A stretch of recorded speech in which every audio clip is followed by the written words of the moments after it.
Hello, today I'd like to do a brief infomercial, if you will, about the subject of phonological awareness, which is really a big deal for all students, especially those novice readers and those pre-readers in our lives. My name is Lynn Hockenberry, and I'm a literacy consultant for Green Hills AEA. In this brief presentation, I hope to talk to you about what is phonological awareness, why is it really so important, and where can I go to learn more? So let's first begin with this idea of phonological awareness. Phonological awareness is really a very broad skill, and it's an umbrella term, if you will. It includes both the identification of and the manipulation of units of oral language. Units of oral language like words, syllables, and onset rhymes. And then when we think further, we can also be thinking about phonemic awareness, which is the awareness and ability to identify, produce, and manipulate the individual speech sounds of language. That's pretty important for our readers, and phonemic awareness is where we generally tend to hover, because that connection between sound and then understanding how those sounds go into graphemes or print is critically important in the beginning reading stages. So when we talk about levels of rigor, we're talking about levels of rigor beginning at the whole word, then going to the compound word, then the syllables, then onset rhyme, and phonemes. Generally, we begin in school at the phoneme level when we're trying to connect that to print. However, we need to make sure that our students are able to understand and manipulate all those areas of phonological awareness. And I'll talk a little bit more about that in the coming slides. So let's take a look at this next slide and really think about this. So while I'm here, I want to talk about why I have this slide here. Phonological awareness, phonemic awareness, we say we can do it in the dark. So let's go back and think about those levels of rigor and all of those areas of phonological awareness. No print is required for that. Pictures can be used as a stimulus, and sometimes manipulatives help our students to understand, but we don't need print. We can literally do it in the dark. Let's engage in some activities around that. So let's think about at the word level. First of all, listen and think. How many words are in this sentence? The big dog ran. Yes, there are 4 words in that sentence. The big dog ran. We can then move into the syllable or the compound word level, So let's think about that for a minute. Cowboy. How many syllables do you hear? Clap it with me. Cowboy. Yes, there are 2. Cow, boy. We can even take that a little bit further and begin to play with those compound words. Say cowboy. Yes, cowboy. Say cowboy again. This time don't say the cow. What do you have? Yes, you have boy. We're beginning to manipulate at the compound word level or syllable level. Think about this word. Here's the word monkey. Say monkey. How many syllables do you hear in monkey? Clap it with me. Monkey. Yes, there are 2 syllables in monkey. Now I can move down into the onset rhyme level even. Say the word cat. What's the first sound in cat? Yes, it's k.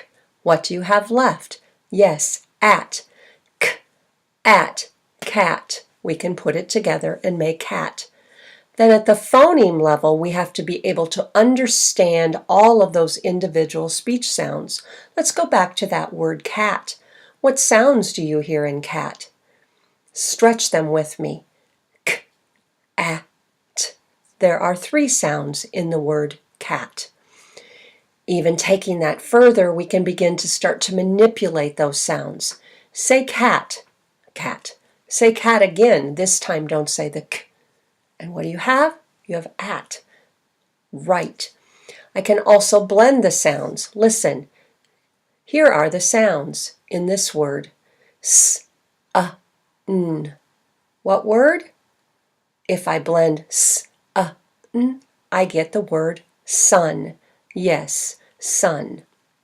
So I can blend, I can segment, I can manipulate those sounds.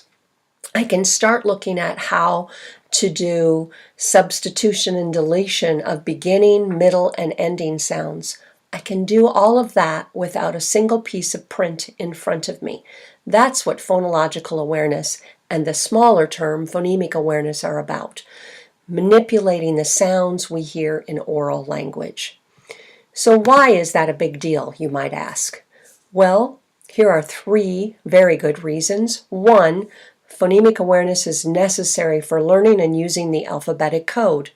Learning those ABCs, all of those rhymes and alliterations that we do are very important in helping our students process and get ready for the alphabet code. Our understanding and our ability to have solid phonemic awareness predicts later outcomes in reading and spelling.